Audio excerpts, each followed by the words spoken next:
अगर ये कहें कि हरियाणा के पूर्व सीएम भूपेंद्र सिंह हुड्डा को राजनीति विरासत में मिली है तो उसमें कोई हैरानी नहीं होगी। आपको बता दें कि भूपेंद्र सिंह हुड्डा के दादा चौधरी माथुराम हुड्डा सक्रिय राजनीति की भूमिका में थे। इसके बाद उनके पिता चौधरी रणबीर सिंह हुड्डा ने 1952 का पहला और 1957 का दूसरा आम चुनाव कांग्रेस की टिकट पर ही लड़ा था और जीत भी दर्ज की थी।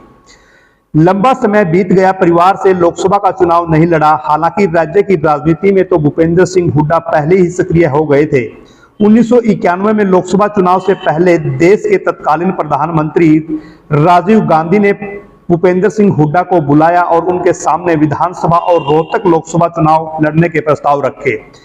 सूत्रों से मिली जानकारी के अनुसार काफी मंथन के बाद भूपेंद्र सिंह हुड्डा लोकसभा चुनाव लड़े और पहली ही पारी में देश के उप प्रधानमंत्री रहे ताऊ देवीलाल को हरा दिया।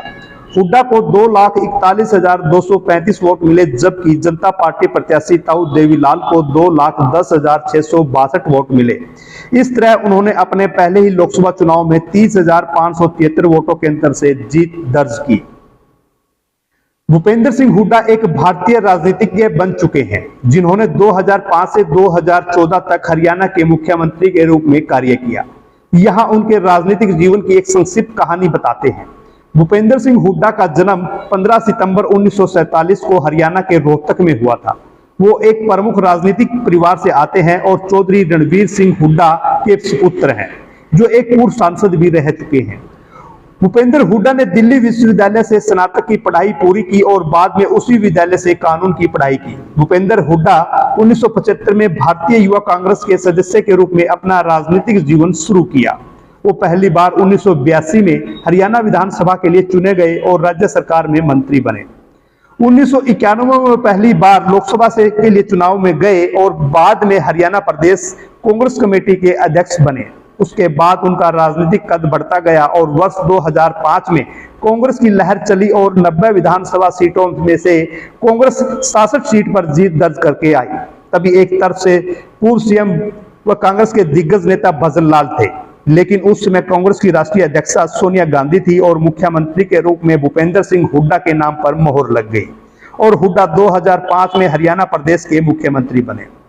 इस पद पे वो 2014 तक लगातार 2 कार्यकाल तक रहे। अपने कार्यकाल के दौरान उन्होंने कई विकास परियोजनाओं को लागू किया, जिसमें नई औद्योगिक इकाइयों की स्थापना, बुनियादी ढांचे का विस्तार और स्वास्थ्य सेवा और शिक्षा सुविधाओं में सुधार शामिल बताए जा रहे हैं। हुड्डा के कार्यकाल की कुछ उल्लेखनीय उपलब्धियां हैं, चलो हम आपको बता देते हैं। भूपेंद्र सिंह हुड्डा ने बुढ़ापा पेंशन को एक गुलाबी नोट यानी 1,000 रुपए कर दी थी, जिससे काफी उत्साह बुजुर्गों में देखने को मिला था। औद्योगिक विकास को बढ़ावा देने के लिए हरियाणा राज्य औद्योगिक और बुनियादी ढांचा विकास निगम की स्थापना भी की गई। लड़कियों की शिक्षा को बढ़ावा देने के लिए हरियाणा कन्या कोष योजना शुरू की गई। वहीं किसान की जीरी के लिए भी बड़े कदम उठाए गए और कांग्रेसियों की तरफ से एक नारा भी दिया गया, हुड्डा तेरे राज में जीरी गई जहाज में। वहीं वंचित बच्चों को वित्तीय सहायता प्रदान करने के लिए आशीर्वाद योजना को भी लागू किया गया।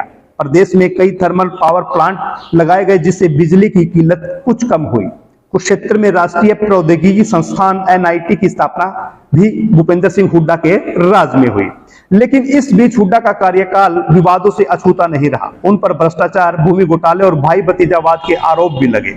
2015 में उन पर भूमि आवंटन मामले में भ्रष्टाचार और धोखाधड़ी का आरोप लगाया गया, क्योंकि सत्ता परिवर्तन हो चुका था और प्रदेश में भारतीय जनता पार्टी की लाल खट्टर मुख्यमंत्री के पद पर विराजमान थे। आपको बता दें कि हुड्डा मुख्यमंत्री के बाद का कार्यकाल 2014 के विधानसभा चुनाव हारने के बाद हुड्डा हरियाणा विधानसभा में विपक्ष के नेता के रूप में काम करते रहे। 2019 में उन्हें हरियाणा के लिए कांग्रेस पार्टी की चुनाव समिति का अध्यक्ष नियुक्त किया गया। कुल मिलाकर भूपेंद्र सिंह हुड्डा का राजनीतिक कैरियर उपलब्धियों और विवादों दोनों से भरा रहा। सीएम के रूप में अपने कार्यकाल के दौरान उन्होंने कई विकास परियोजनाओं को लागू किया, लेकिन उन्हें भ्रष्टाचार और भाई भतीजावाद के आरोपों का भी सामना करना पड़ा। लेकिन अब 2024 आते ही पूरा विपक्ष और कांग्रेस पार्टी एक्टिव मोड में आ गई है।